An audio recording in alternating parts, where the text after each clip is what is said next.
New Year's Eve arrived. The village was alive with celebration. Drums beating, people dancing, palm wine flowing freely. Happy New Year, they shouted. The New Year blessings for the coming year. Happy New Year will not die you. Tell God thank you for your life. But in the secret spirit world of the three witches, a different kind of gathering was happening. Mafatu, Mayebu, and Mabinti sat around their table, the air thick with the smell of blood and roasted meat. They laughed loudly. The boy's meat was the sweetest yet, Mafatu boasted. Abu was finer than all the others. Suddenly, the lantern lamp began to filter. A freezing wind swept through the room.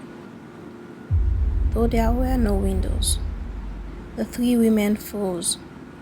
Then they heard it. Soft footsteps, like those of a small child. A sweet voice, once belonging to Abu, now ice cold, spoke. You invited me to your table.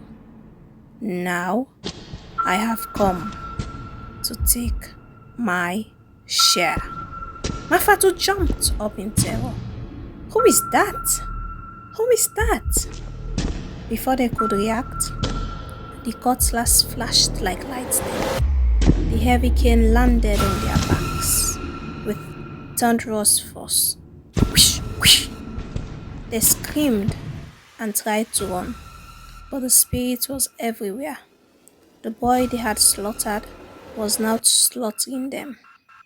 He used the weighted cane to systematically shatter the clay pot that held their stolen lifespans.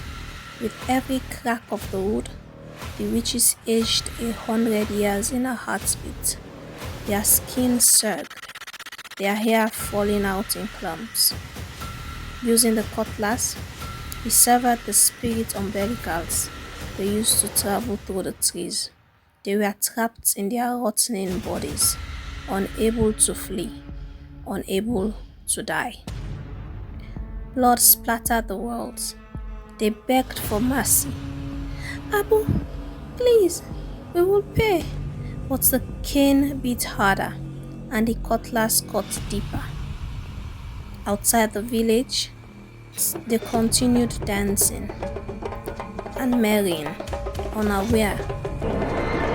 In the shadows, three old women were fighting for their lives against the vengeful spirit of a 6-year-old boy. The night was still young. What would morning bring? Stay with me for the final chapter.